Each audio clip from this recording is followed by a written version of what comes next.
Hello, everyone. My name is Rui Vasconcelos. I'm a product manager at Canonical.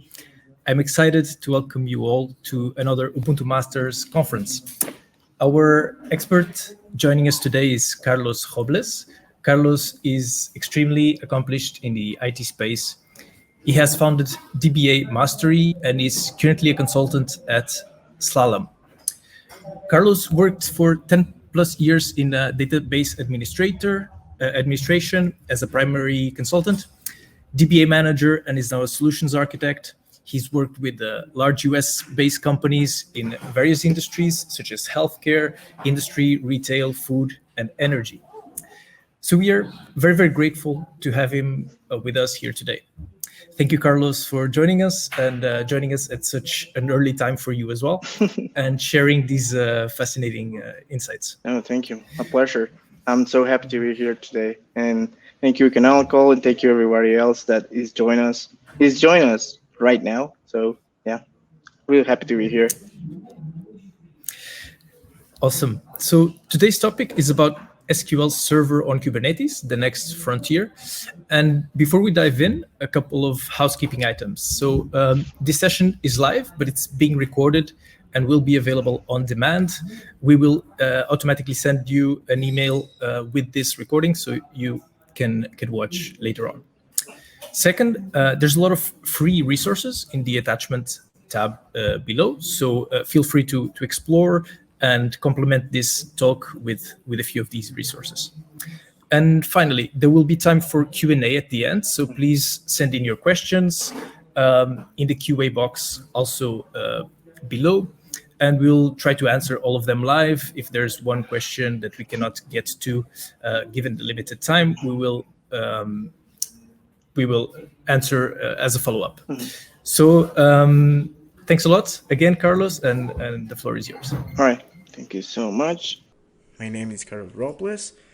I am a Microsoft Data Platform MVP and a friend of Redgate as well. I have more than 10 years of experience working in multiple platforms and recently joined Slalom. Slalom is a consulting company. I would say a modern consulting company firm focused on strategy, technology, and business transformation. Speaking a little bit of my involvement in the IT community, I happen to be a leader of the Guatemala SQL Server user group. And of course, I do this remotely. It's really worth it. I have a blog called DBA Mastery. If you want to take a look, you'll find some tips, some scripts, best practices, and more. Of course, everything that I will be sharing today is already on my GitHub repository. You'll get the link at the end of this presentation, but you can go ahead and check if you want. My contact information is here. If you want to connect in LinkedIn or you want to send me a DM, Twitter, or send me a follow-up question by email, you know how to reach me. Okay, so enough about me. Let's focus in the agenda for now. Okay, right, so we mainly have three topics. The first one is cloud native, just a brief definition of what it is. Then Kubernetes, of course, this is kind of focus of today's presentation, so I'll spend some quite time talking about this. SQL Server and Linux. I need to explain you guys the SQL Server journey to Linux that will make sense once we apply those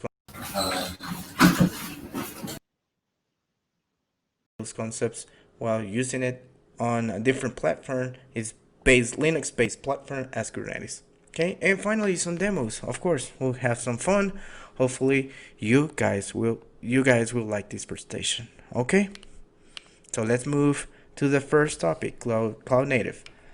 This is kind of a buzzword that you will see and hear everywhere, right? But defining cloud native is quite simple. It's an approach to build and run applications that exploit the advantages of cloud computing delivery model. Now the question will be, how do we build these cloud native applications? Well, we have these four cloud native architecture principles. So the first one is DevOps, obviously. It is the collaboration between software developers and IT operations with the goal of delivering high quality software that solve customer challenges. Then we have continuous delivery. This is the ability to get changes of all types, including new features, configuration changes, bug fixes, into production or into the hands of the users in a safely, quickly, and sustainable way. Then we have microservices. This is an architectural approach to developing an application as a collection of small services. Each service will implement its own business capabilities, will run its own processes, and communicate via HTTP, APIs, or messaging. Finally, we have containers. So containers offers both its efficiency and speed compared with standard virtual machines because the virtualization occurs at operating system level. CNCF guidelines recommend that cloud-native applications should embrace 6 important pillars. The first one is the cloud and its underlying service model. Second is modern design principles that we have to apply through microservices, then containerization and container orchestration. Cloud-based backend services such as databases and message brokers, and finally automation, which is a big thing here, including infrastructure as a code and any code deployment, of course. All right, so let's go back in time for a moment and have a look at the evolution of software development through the years. First, we have the traditional deployment era. Early on, organizations ran applications on physical servers. There was no way to define resource boundaries for applications in a physical server, and this caused resource allocation issues. For example, if we have multiple applications running on a physical server, there can be instances where one application will take up most of the resources, and as a result, other applications will underperform. Then we have virtualized deployment era. As a solution to the problem caused by the physical hardware, virtualization was introduced. It allowed us to run multiple VMs in a single physical server CPU. The problem was that each one of those VMs will run a full copy of its operating system, all its components, on top of a virtualized hardware. So that takes us to container deployment era. Containers are similar to VMs, but they have relaxed isolation properties to share the operating system among different applications. Therefore, containers are considered lightweight. Similar to a VM, a container has its own file system. It has its share of CPU, memory, process space, and more. As they are decoupled from the underlying infrastructure, they are portable across clouds and OS distributions, which is a really big deal. So in summary, containers are a really good way to bundle and run applications, but at the same time, we face a new challenge. Imagine a fully containerized production environment. You will need to manage containers that runs applications, of course, and ensure that there is no downtime. For example, if a container goes down, another container needs to be started right away. And managing thousands of containers manually doesn't sound like a good idea. Will not be easier if this behavior was handled by a system. Enter Kubernetes. So here you have the actual definition of what is Kubernetes, if you want to read it. In a nutshell, this platform was originally created by Google using Golang, and it was handed over to a CNCF in 2014. Kubernetes provides us with a framework to run distributed systems in a resiliently mode. It also takes care of scaling and failing over your applications, providing you with different deployment patterns and more. Okay, so let's take a look at the basics of Kubernetes. This is a high level summary of the components that makes I would say the core of Kubernetes. Okay, first we have the master. This is kind of the brain. It has multiple moving parts, multiple processes running. It runs in a single node of a cluster, can be multi-node as well. So different options there. It tells others what to do. It is responsible of maintaining the desired state. Okay, then we have nodes. They do the work. They just run the applications. They were called minions in the past, and they are also responsible of reporting back the state to the master. In case there are CPU pressure, something going on, they will be responsible to take that information back to the master for the master to make some decisions based on that information. That's really cool. Then we have pods. Pods, it is, I would say, like it's workspace or a logical place where a container runs. We can have one or more pods running within a node. Then we have services. Services help us to hide multiple pods behind a service, like a service IP address, like a DNS or a static IP. This is really important because pods are mortal. If there is something wrong with a pod, Kubernetes is not going to try to resurrect that pod.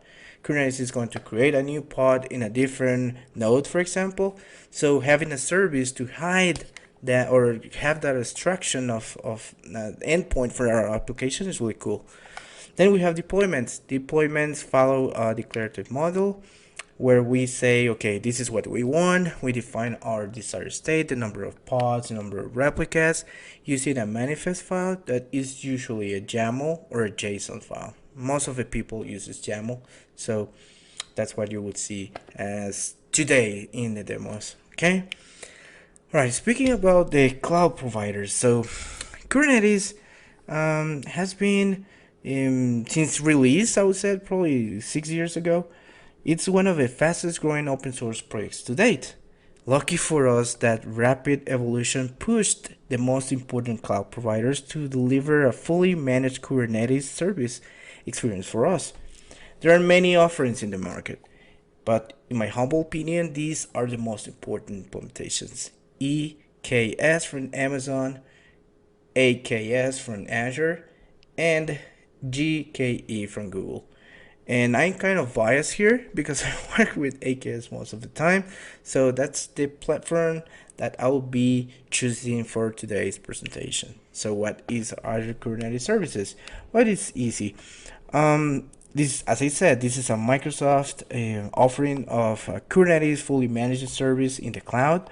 It comes with a really nice feature around the Azure portal of the Azure CLI if you want to use command line, where it's just a matter to change configurations to scale your cluster or maybe trigger an update without really having to worry about all the tedious infrastructure management stuff.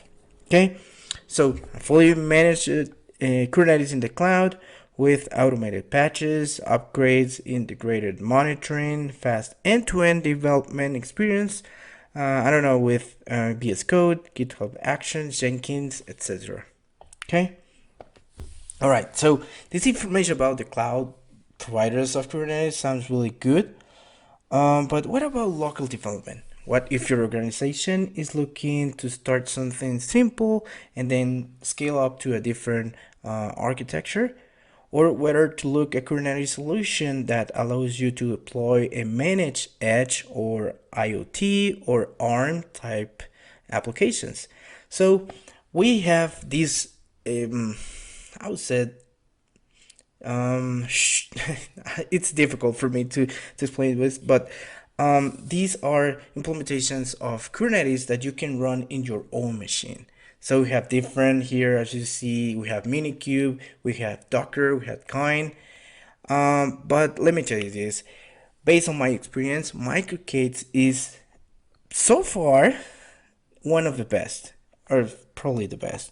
Just to give you an idea what MicroK8s is, it's a lightweight and simple implementation of Kubernetes and actually is the smallest one and one of the fastest in Kubernetes implementations that you can use to run your Kubernetes environment on your computer or somewhere else.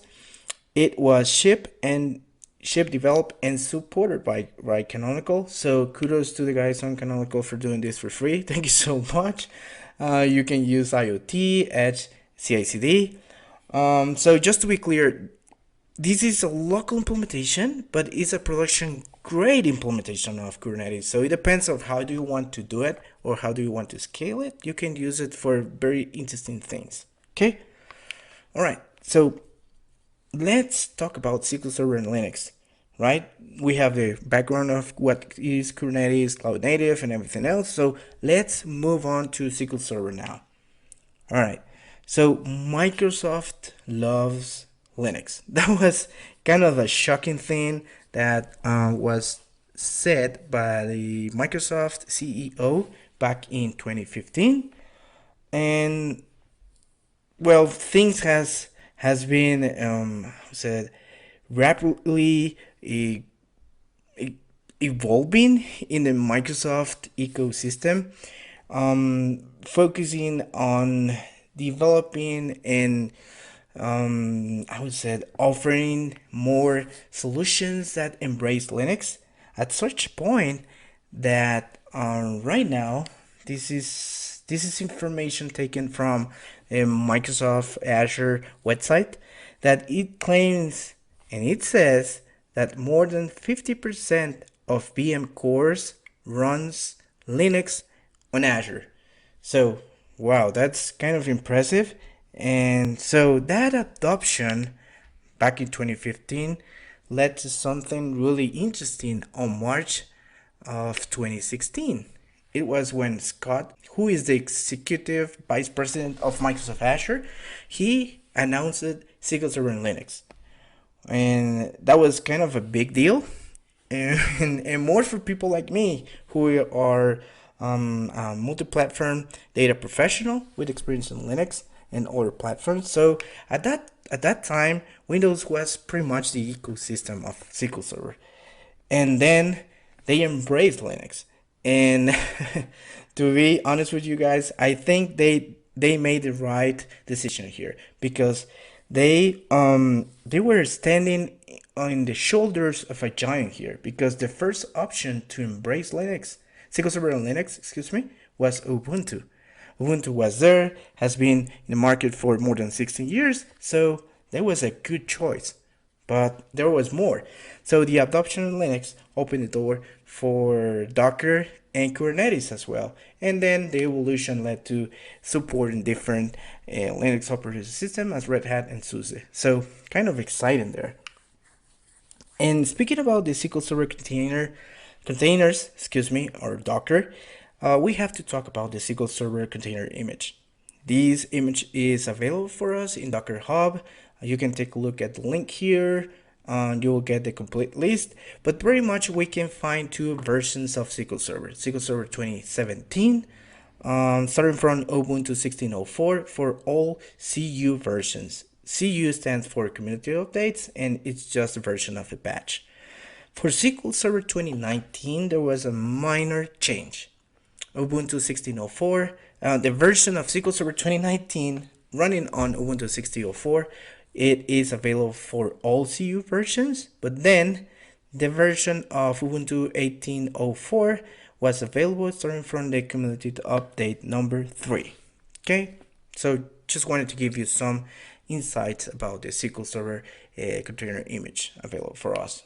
All right, so SQL Server and Kubernetes. This summary that you can see here on my screen is pretty much the steps you need to follow to deploy a SQL Server instance on Kubernetes. It is very straightforward, and I would say that this is kind of a standard deployment for a stateful application. We need to have a persistent boolean claim for our data files, of course. Then we need to create this service to make that pod deployment abstraction possible, creating our endpoint for our applications, right? Like a static IP address or maybe a DNS. And then we just simply connect to SQL Server. Alright, so let's have our first demo about local development with microcates and SQL Server. Okay, so here's some kind of guideline that I put in place to get you started with microcates. You have to understand that microcates uses something called multipath, at least for macOS. I'm using macOS, by the way. So I'm using multipath. Multipath is kind of a VM thing that has a VM called primary, and there is another VM for microcates. And why is this so important? As I said, there are a couple of VMs you can see here. So whenever you install microcates, multipath is going to create a microcates VM, and that VM is created by default with 4 gigabytes of memory and 40 gigabytes of disk. Of course, you can use this command to manage that and change that around, but that's something to keep in mind because you will be putting some deployments and scheduling some pods in your local Kubernetes or probably your production Kubernetes using microcates. So that's something to keep in mind. Something else is about the add-ons. That's something I really like about microcates, that you can have control about what you want to have enabled in your Kubernetes cluster. There are some add-ons that are really critical for databases, so I put some information here. Okay, so the next guideline here, it's about having the microcates Kubernetes cluster set in your kubectl context. That's probably silly, but it's so convenient, at least for me, that I can use kubectl to manage my microcates cluster. So without further ado, let's jump into the first SQL Server related demo. Okay, so let's just navigate to this path and let's grab the context of my Kubernetes or kubectl. So I'm pointing to microcates. Remember that I said during the slides that SQL Server on Kubernetes uses a namespace. That's optional, but it's the best practice. Okay, so right now I'm saying, all right. Oh, sorry, I was doing something wrong. So here, this is what I have to do.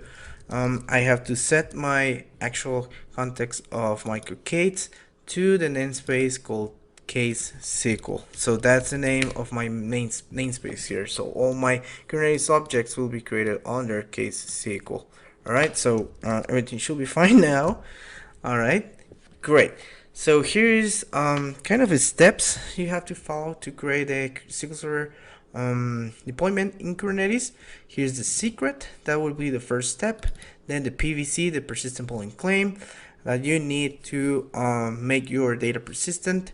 Then the service to make that abstraction between pods, deployments, and your endpoints, in this case your applications, and finally your SQL Server deployment. I'm not going to execute this because I already created my namespace and everything else in advance, but I want you to take a look at and the YAML files really quick here. So first thing, we have the secret. The secret is fairly easy. It just has a string here for the SA password, and that's it. Okay, let's take a look at my persistent polling claim, and this is quite special. So Kubernetes has different implementations of storage. In this case, it's a type. The type of storage is local. So my PVC data case is gonna use some capacity that is assigned to my microcates VM. Remember, 40 gigabytes. So it's gonna use 6 gigabytes, and so that's okay. All right. So let's take a look at my service. My service is here. All right, so my service is, as I said, an instruction is using node port. So he's saying, okay, the port on my container 1433 is going to be, exposed to my node as 1400. Nothing complex as well. Okay, and finally my deployment. this is the SQL Server deployment. So let me just zoom in a little bit here and go through the deployment. Okay, so this is a stateful app in Kubernetes. The name of my deployment is this. I am putting some labels here for my application. The name of my application and container is going to be SQL case. Here's my strategy for the container. It's going to recreate a container whenever something happens with the container. The termination, grace period for upgrades or outages or anything else. It is 5 seconds, so that means that it's going to wait 5 seconds until shutting down the container. And this security context for the file system group 1000, it is just a way to say, okay, group 1000 will be able to write and read into the SQL Server volume. In this case, SQL Server on Linux runs under the MS SQL service account. So that's pretty much it. Here's my version of SQL Server. Take a note here because that will be relevant in next demos. I am using CU6 Ubuntu 18.04. So CU6 SQL Server 2019. The container port is 14 and 00. And here's the environment variables of my container. The first one is the end user license agreement. I'm saying yes, I agree. And then is a password. Remember, I show you the secret I created. So it's grabbing the value or the key, the value from the key as a password and passing that information using the secret to my environment variable. Then the volumes. I'm creating one volume within the container called MSQL to be mapped to this path. And this volume, guess what? It is going to use my persistent volume claim. And here's a best practice. I am limiting the resources of this container. That's a good practice for overall for any deployment in Kubernetes, but this is really important for SQL Server. My memory, this container will be able to use up to 2 GB, and I put that information here. I include that information here. Yeah. So this is a pro tip. As I said, putting quotas to your containers is a really good idea, but we have to be really careful when we're dealing with SQL Server because it has some system requirements for Linux. First is the memory, 2 GB, so I'm okay. Then cores. Microcates is gonna use as much cores available from the host machine, so in this case I'm okay. And this space, disk space should be 6 GB, and I'm covered. So be very careful with that. Make sure you are not over allocating resources, or you are not putting quotas to your pods, because you will be in deep trouble. Okay, so here is pretty much it. Let's take a look at the pods on SQL Server. By the way, if you want to follow along and get the information about the service, the PVC and everything else, you can do it. For time constraints, I can't, so I just want to make sure I show you this. So I have my pod here, it's running. It had a couple of restarts, but it's been there for the past 5 days. Cool. Alright, if I want to take a look at the logs, I can grab the pod name and just use the kubectl logs and take a look at the log, kind of watch what's going on live if you follow along the log. But I will skip that part because I know it's up and running. I know there is no issues at all, so I'm going to skip that part. And I'm going to do this. I'm going to grab the name of my container and I'm going to do something interesting here. I'm going to do some forwarding of the actual pod port 1433 to my local machine 1401. Why? Because I want to connect. I want to connect locally. Remember, I said this service is used, the Kubernetes service is used to do some kind of abstraction, but here I don't need to have like an external IP or public IP because I'm using my local machine, so I can forward the port inside or within the container to my local machine and I can connect. Okay, so I'm going to use Azure Data Studio. This is a cross-platform tool that you can use to develop or manage your databases. In case of this demo, I'll be using SQL Server, of course, but you can even manage Postgres databases from here. So I have my case is the name of my Kubernetes cluster. That's the name of my connection, excuse me. So I have my databases here. So it's pretty much blank. So let's do a deployment. Let's do a regular deployment of a database really quick. So SQL scripts, planet Earth database is kind of what I want to run.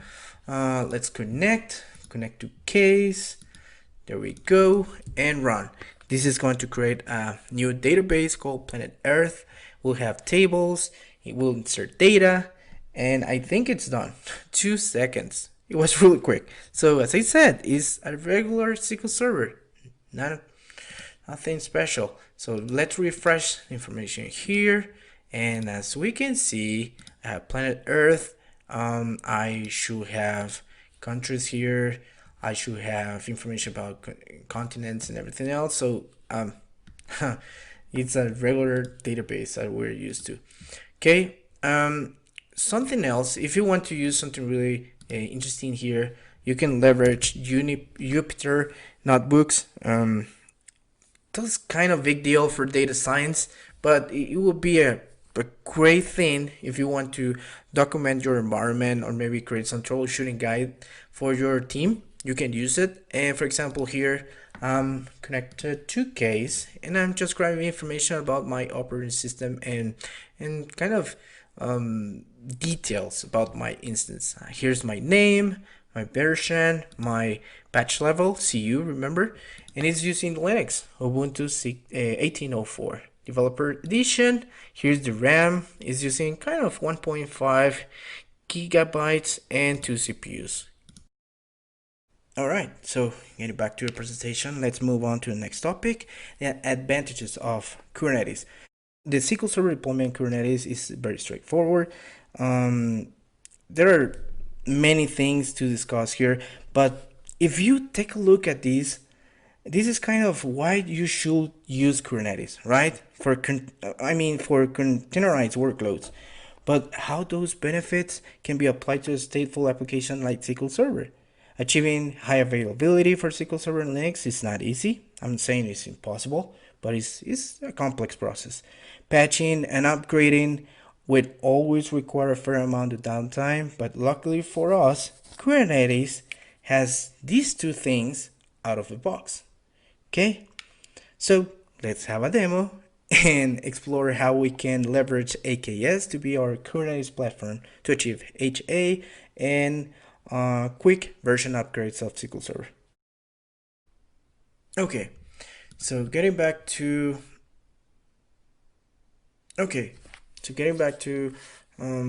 Visual Studio Code, let's have our second demo. And this demo is going to use Azure Kubernetes Services. And if you want to follow along, once again, I include some guides here and how to, there you go, how to deploy a SQL Server service, an AKS using Azure CLI here. Here's all the information. I created a 4 nodes, here's 3, but I mean something special. I created a 3 node AKS cluster, but then I add that 4th node that is using Azure container instances. This is kind of a virtual kubelet that would let me use this special node for burstable things, like ephemeral things that I want to create on the go. Okay, so here is the guide, and if you want to deploy SQL Server on this environment, here's the guide as well. My Kubernetes cluster is called Endurance, and my SQL Server deployment is called Plex. So here's the information if you want to follow along. Let me move forward to this. Connectivity. Remember I mentioned that connectivity is a big deal depending on your implementation of Kubernetes, of course, but here let me show you something interesting. Just let me jump to my endurance cluster, and then I will set my current context to my namespace called Plex. Okay, I should be good to go. Let me run. All right, cool. So I'm pointing to endurance at this point.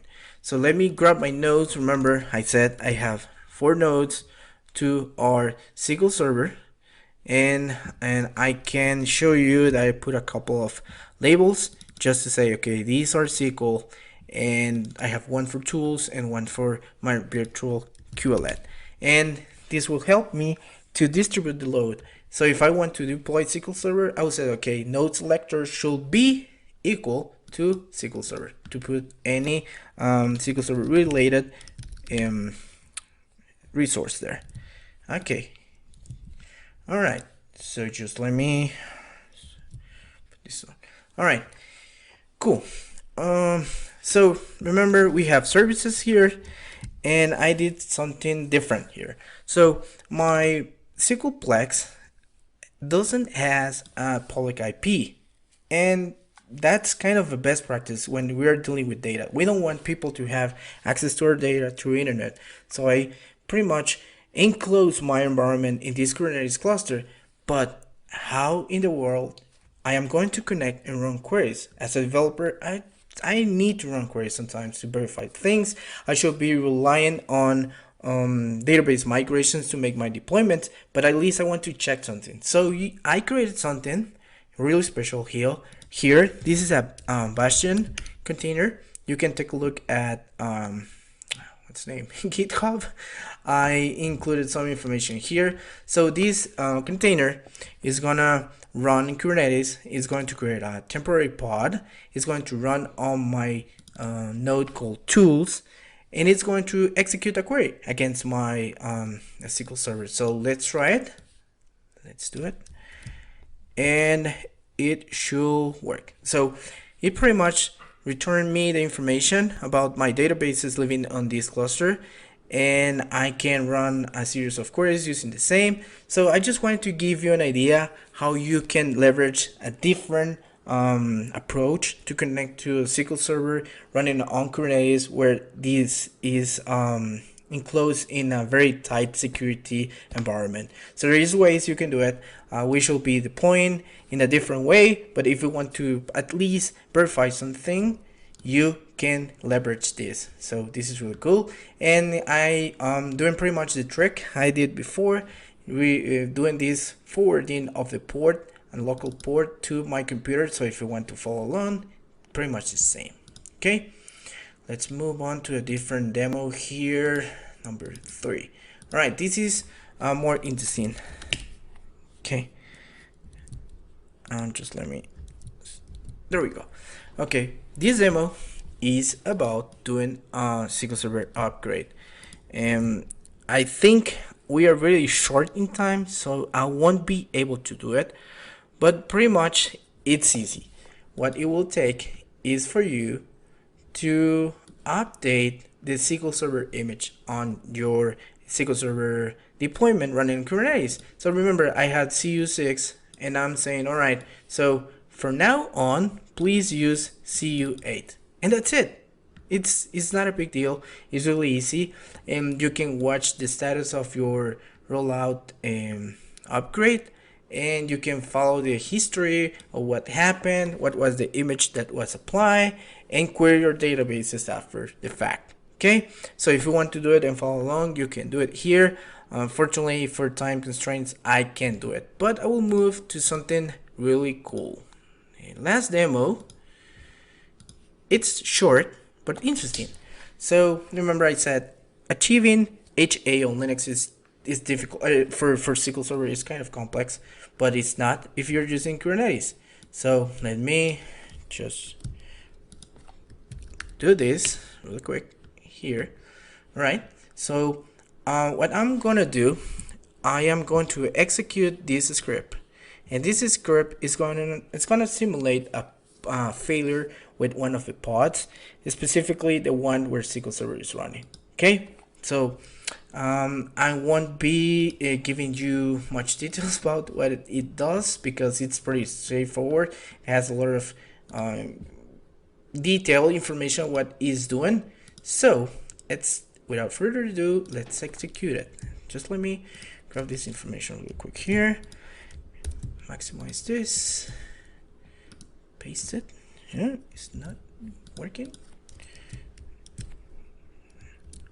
There we go. All right, so let's execute it. Oh, permission problem. Oh, we can solve that really quick. chmod x. Wow. All right, never expected something like this. All right, so here we go. It is running, and as you can see, my cluster is endurance. It says I am running this context, and it's done. It took 5 seconds to fail over. That was incredibly fast. Let's take a look at this and get through what was done. So my current pod before the failure was this. Take a look at the name here at the end of it. Of this string. So it was running on the pool or the node number 2. Then I deleted the pod, and this was the name of the pod that was deleted. And then pretty much Kubernetes do its thing and created a new pod, and the new pod name is completely different. As you can see, the previous was DLSHV, and this one is M4MWV. In the same node, and then SQL Server just was restarted in a different node, and it is up and running. It took less than 5 seconds to do a switchover. How cool is that? If I want to verify it and make sure everything is okay, I can connect on Azure Data Studio, but I know for sure everything is fine.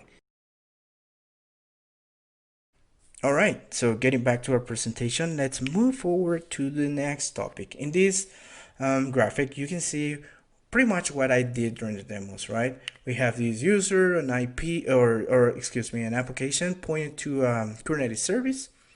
This Kubernetes service is pointed to a pod in a node, and this pod is pointed to our persistent border claim where all our data files are hosted.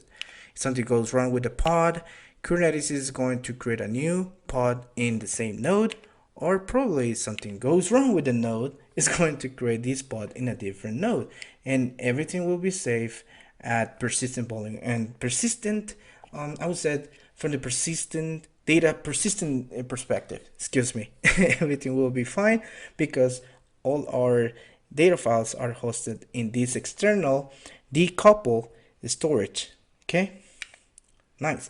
So SQL Server is not just another Kubernetes deployment. There are more complex and complete solutions like SQL Server Big Data Cluster, which is a scalable deployment that combines SQL Server, Spark, HDFS containers running on Kubernetes. And these running side by side will enable you to read, write, and process big data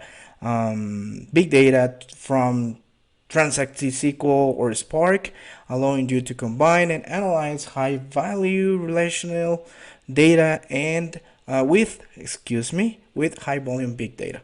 Okay, and we have Azure Arc as a different solution as well, which allows you to run Azure Data Services on premises, at the edge, and multi-cloud environments using, guess what? Kubernetes again as the platform of choice. Okay, so we have Kubernetes here, and you can implement this service in your own infrastructure. Okay, let's have a recap.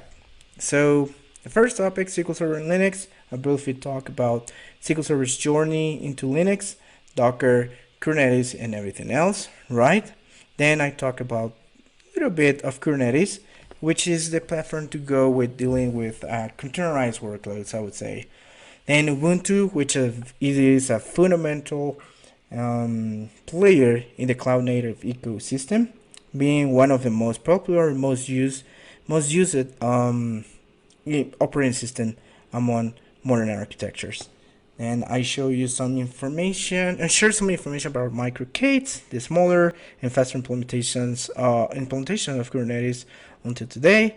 Then I briefly talk about Azure Kubernetes Services, which is Microsoft fully managed service offering from Microsoft. So I would like to ask you a question now. So what's next? Do you think Kubernetes is ready for the enterprise? More importantly, do you think it's ready for staple apps like SQL Server? I think so. And this is not coming from me. This is from Nigel Porton. You probably know him. He's really great. He addressed this question. It was not long ago, probably a couple of months, when he said that compute was first. That was easy, right? Then networking, which was not that easy, but finally storage, which it is always hard. But those three things was already embraced, and I don't know if this is the right word, but certified in the Kubernetes environment. And the key for storage was the creation of the CSI, the container storage interface, which helps to develop and I would say probably in the evolution or the maturity of the service in the Kubernetes platform. Okay, CSI has been I don't know, available for a year probably, and there are third-party storage vendors that are already using it. We have really good companies behind, like Portworx from Pure Storage and Commvault, doing great things with this. I really recommend you to check that. Okay, so here you have some references, official documentation, books, portals like courses, Microsoft learning paths that you can take a look, some labs, and finally some of the articles that are there that I wrote for Redgate, for SQL Server Central, and that's it. So I have to say thank you. Here's my contact information. Here is the QR code for the slides and code and everything else that you can grab from GitHub. So let's go back to Rui and let's talk about more during the Q&A. Okay, it was a pleasure. Thank you so much. We already got a lot of questions, but we're still open to questions. So feel free to still post any questions below. And Carlos, do you feel ready to tackle all these questions? Yeah.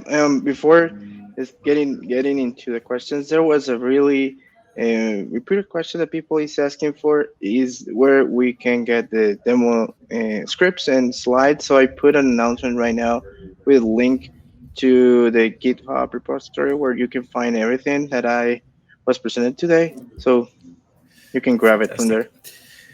So picking up here, one of the first questions is there a Kubernetes operator available for the SQL Server? Yeah, that's a really good question. Yeah, there is one operator for SQL Server. Actually, these big data cluster implementation of SQL Server relies on that operator to create some high availability of databases across your cluster. I think there is documentation on Microsoft website about it. So if you guys want to take a look, you can deploy your operator for SQL Server on Kubernetes. Grab that link.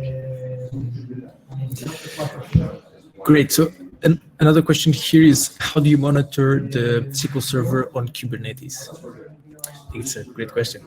Oh, yeah, that's a really good question. So, well, there is many options. Prometheus is the way to go on Kubernetes. As far as I remember, part of the newest implementation of Prometheus comes out of the box with a data source for monitoring log collection from SQL Server. So that will be one way. The other way will be relying on open source, community-driven projects like the First Responder Kit.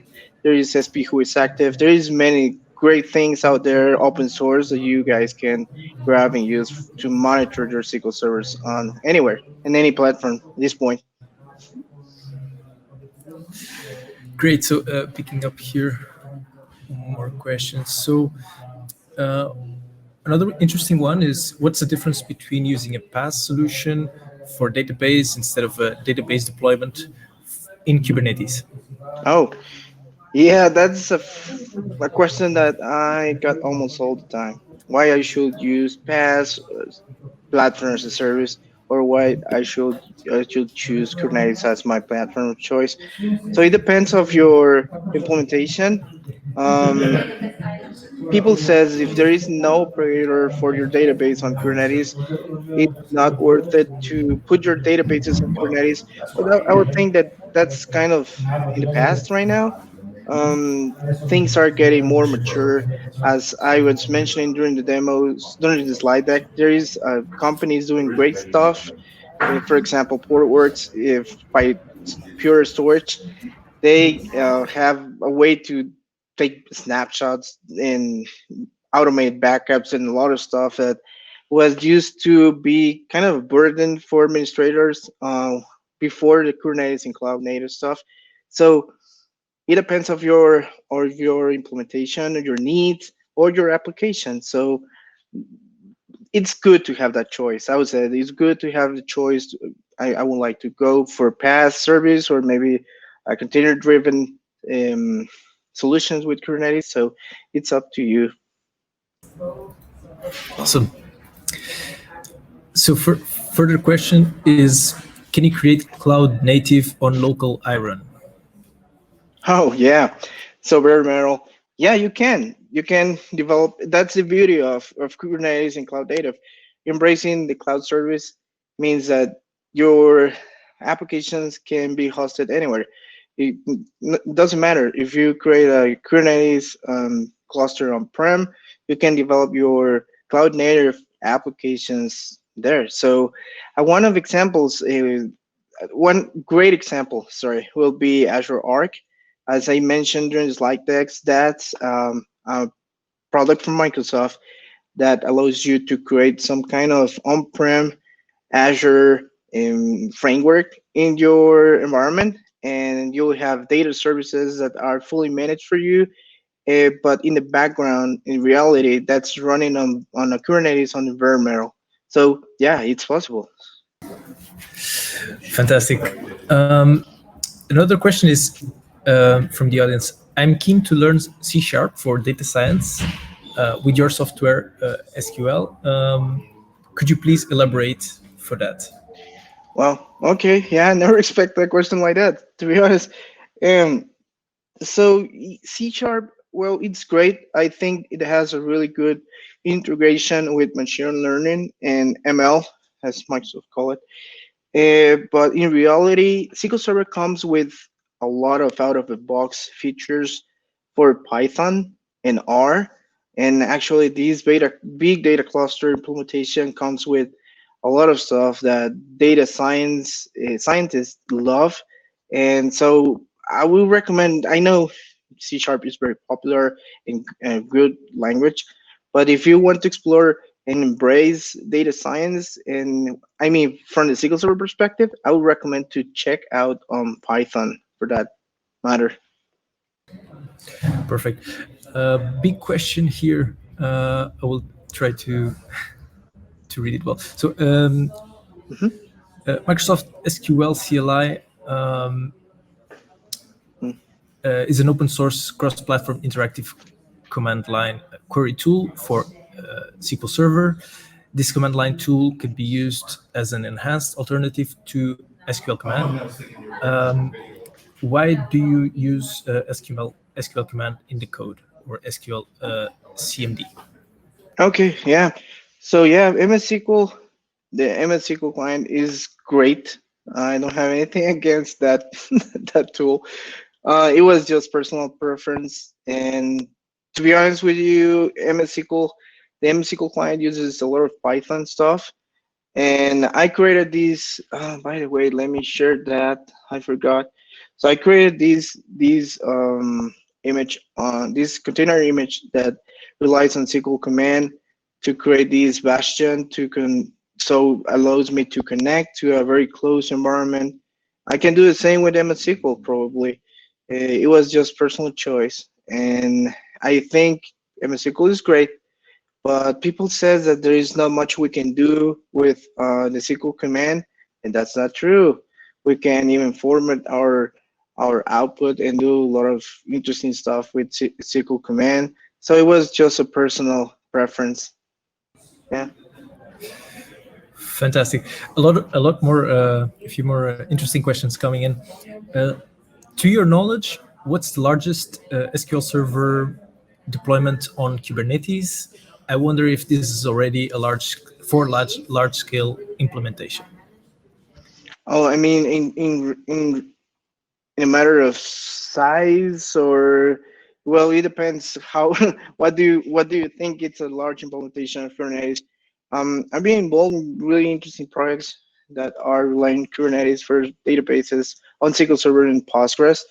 Um, with microservices is difficult to say a really large database because we have many microservices connected to multiple databases. Each database will serve a purpose, so data is more segregated at this point.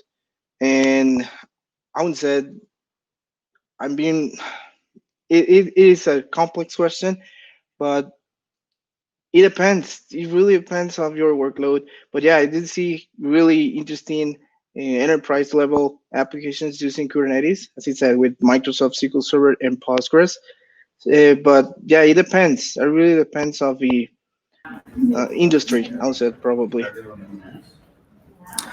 So there's here particularly broad question in the sense that it's asking for applications in healthcare with emphasis on security, privacy, and scalability. If you could comment a bit. So I think the question is in itself a bit broad, but I don't know if you would like to comment.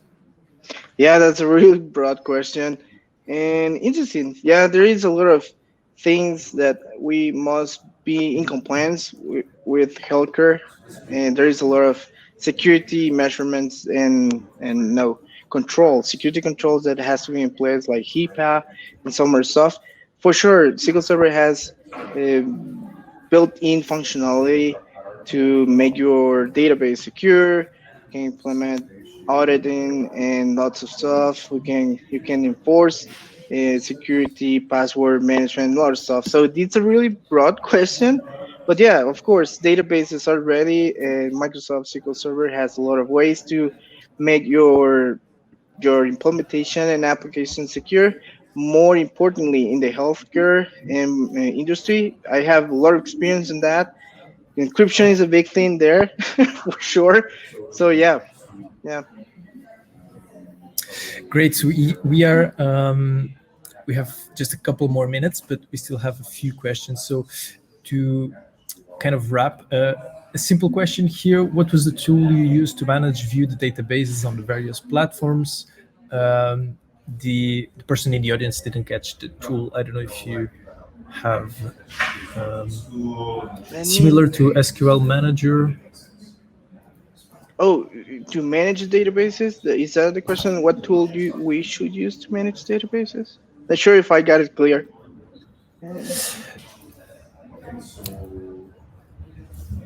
Yeah, so the question is, what is the tool used to view the databases? Oh, got it. Yeah. No worries. Azure Data Studio. Azure Data Studio is the new cross-platform database IDE from Microsoft.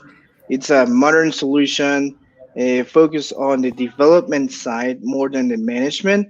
There's a lot of extensions that you can use to improve the user experience and make things better for you. So Azure Data Studio is the name of the tool. I am a Mac OS user, so I can't use SQL Server Management Studio. So my tool of choice will be Azure Data Studio, which is great. We have that option now. Awesome. And perhaps one final question. The questions that we are not able to answer here live, we will make sure to follow up Sure. with people. But so one final question is, with microservices, how do you sync a polyglot storage environment? I think this is an interesting Yeah, question. that's really interesting. Yeah, well, with Microsoft services, the options are great. We have, as I said, I probably didn't dig into the details of what we can do in the storage environment, in the storage side of Kubernetes. Uh, but for example, when I was using microcates, the storage type I was using, it was local. When I was using Azure Kubernetes services, it was an Azure disk, a premium managed disk, and there is many types. If you go to the Kubernetes and look for a storage class, you will find that there is a lot. There is a lot, and as it said, this CSI option make things better because third-party solutions at Portworx and Commvault are offering some kind of management over storage, like snapshots, backups, and stuff like that. So yeah, there's a lot of things going on there. Fantastic. Carlos, once again, thank you so much for joining us. This has been a true pleasure. I would like to also thank the audience for sticking till the end. If you didn't get a chance to get your questions answered, we will follow up afterwards. Once again, we will get everyone an email of this session recorded. And also, there are 2 Ubuntu Masters sessions coming up as well, 2 other sessions, one with Bosch Rex Rock, on automation in IoT, and another on Oracle and Eclipsium on security. So, Carlos, thank you. It has been a pleasure. That was a pleasure. Thank you, everyone, for joining us today. And thank you, Canonical, for this opportunity in hosting this awesome event as Ubuntu Masters.